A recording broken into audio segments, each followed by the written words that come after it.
இந்த மாதிரி வீட்டில் செஞ்சு கொடுத்தது இல்லைனா ஒரு தடவையாக இந்த மாதிரி செஞ்சு கொடுத்து பாருங்கள், நல்லா விரும்பி சாப்பிடுவாங்க. வெண்டைக்காய் கார குழம்பும் கத்திரிக்காய் வறுவலும் தான் பண்ண போகிறோம். ஈஸியாக பண்ணலாம், வாங்க எப்படி பண்ணலான்னு பார்க்கலாம். வெண்டைக்காய் கார குழம்பு பாருங்கள் எப்படி சூப்பராக இருக்கும் பாருங்களேன், நல்லா திக்னஸ்ஸாக.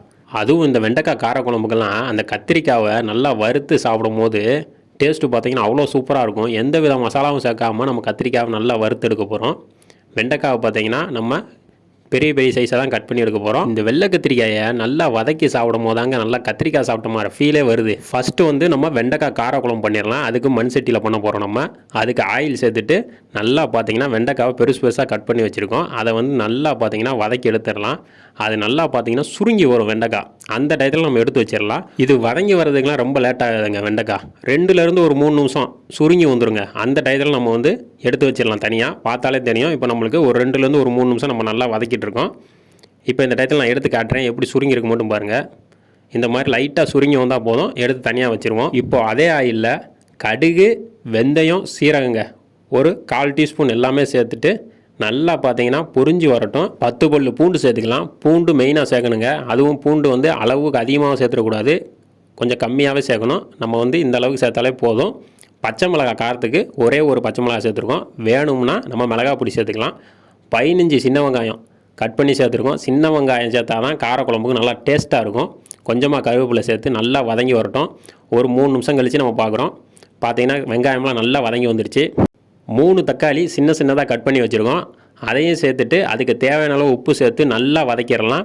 தக்காளி வந்து நல்லா மசிஞ்சு வரட்டும். அந்தளவுக்கு நல்லா வதக்கி எடுத்துருவோம். நம்ம வெறும் காரக்குழம்பு வைக்கிறதுக்கு பதிலாக இந்த மாதிரி வெண்டைக்காய் சேர்த்து செய்யும் போது அதோட டேஸ்ட்டே பார்த்திங்கன்னா சூப்பராக இருக்குங்க. இப்போ பார்த்திங்கன்னா தக்காளியெல்லாம் நல்லா மசிஞ்சு வந்துருச்சு. ஒரு 1/2 கிளாஸ் நிறையா தண்ணி சேர்த்துக்கலாம். ஒரு 1/4 டீஸ்பூன் மஞ்சள் தூள், காரத்துக்கு பார்த்திங்கன்னா மிளகாய் பொடி ஒரு 1/2 ஸ்பூன் சேர்த்துருக்கோம். அப்புறம் நம்ம வீட்டில் அரைச்ச மசால் பொடி, குழம்பு மசால் பொடி வந்து ஒரு 2 ஸ்பூன் சேர்த்துருக்கோம். சேர்த்துட்டு நல்லா கலந்து விட்டுருவோம். மசாலா நல்லா கொதித்து வரட்டும். இப்போ வந்து நம்ம ஒரு எலுமிச்சை சைஸ் புளியை வந்து நல்லா கரைச்சி வச்சுருக்கோம். அதை இந்த டயத்தில் சேர்த்துக்கலாம். நல்லா கொதித்து வரணுங்க. கொதித்து வந்ததுக்கப்புறம் நம்ம வந்து தட்டு போட்டு மூடி வைக்கலாம். பார்த்தீங்கன்னா அந்த தக்காளி வெங்காயம் நல்லா மசாலாவோடு சேர்ந்து ஒரு 5 நிமிஷம் நல்லா வெந்து வரட்டும். அதுக்கப்புறம் நம்ம வெண்டைக்காயை சேர்க்கலாம். ஏன்னா வெண்டைக்காய் வந்து நல்லா நம்மளுக்கு வெந்து வந்துருச்சு. நம்மளுக்கு ரொம்ப நேரம் வேகணும்னு அவசியம் கிடையாது. அதனால் லாஸ்ட்டாக சேர்த்துக்கலாம்.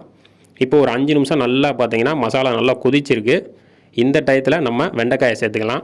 வெண்டைக்காய் இந்த மசாலாவோடு சேர்த்து நல்லா மறுபடியும் ஒரு 2லேருந்து ஒரு 3 நிமிஷம் நல்லா வெந்து வரும்போது அதில் வாயில் வைக்கும் போதே அப்படியே கரைஞ்சி உள்ளே போகுங்க. அந்தளவுக்கு நல்லா பார்த்திங்கன்னா வெந்து வந்திருக்கும். இது டேஸ்ட்டு பார்த்தீங்கன்னா அவ்வளோ சூப்பராக இருக்குங்க அந்த வெண்டைக்காய் காரக்குழம்பு சாப்பிடவே. இதுக்கு சைடிஷாக பார்த்தீங்கன்னா அப்பளம் கூட வச்சு சாப்பிட்லாம். அந்தளவுக்கு டேஸ்ட்டாக இருக்கும்.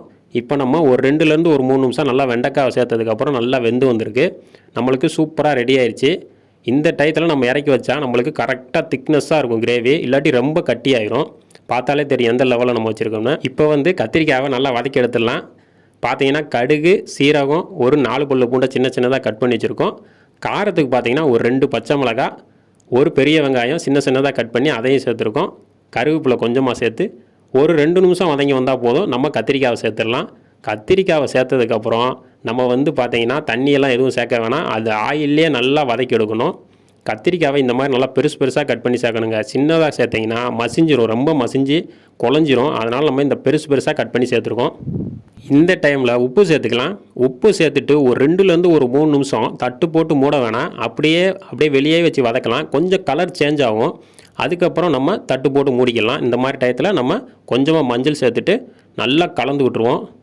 கலந்து விட்டுட்டு ஒரு நிமிஷத்துக்கு ஒரு தடவை நம்ம மூடியை திறந்து நம்ம நல்லா வதக்கி விடணும். இப்போ நல்லா கலந்து விட்டாச்சு மஞ்சளை.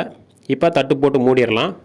லைட்டாக அடி பிடிக்கிற மாதிரி தெரிஞ்சுன்னா தண்ணியை வந்து லைட்டாக தெளித்து கூட வதக்கலாம். ஆனால் தண்ணி அதிகமாக சேர்த்துடக்கூடாது. இப்போ வந்து பார்த்திங்கன்னா நம்ம ஒரு நிமிஷத்துக்கு ஒரு தடவை எடுத்து பார்த்திங்கன்னா ஒரு 5 நிமிஷம் இந்த மாதிரி நல்லா வதக்கி விட்ருக்கோம். பார்த்தாலே தெரியும் எவ்வளோ சூப்பராக வந்திருக்கு பாருங்கள். இதுவும் பார்த்தீங்கன்னா அப்படியே கத்திரிக்காய் நாக்கில் வச்ச உடனே கரைஞ்சி அப்படியே போகுங்க. அந்தளவுக்கு நல்லா பார்த்தீங்கன்னா நல்லா வெந்து வந்திருக்கு. பார்த்தாலே தெரியும் எவ்வளோ சூப்பராக ரெடியாக இருக்குது பாருங்கள். எந்த வித மசாலாவும் சேர்க்கலை. வெறும் பச்சை மிளகாய் மட்டும்தான் காரத்துக்கு சேர்த்துருக்கோம்.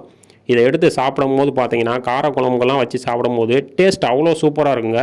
எந்த வித மசாலாவும் சேர்க்காம கத்திரிக்காவை இந்த மாதிரி ஈஸியாக செஞ்சு சாப்பிட்டு பாருங்கள். டேஸ்ட்டு பார்த்தீங்கன்னா அவ்வளோ சூப்பராக இருக்குங்க. பிடிச்சிருந்தால் லைக் பண்ணுங்கள், ஷேர் பண்ணுங்கள், சப்ஸ்கிரைப் பண்ணுங்கள்.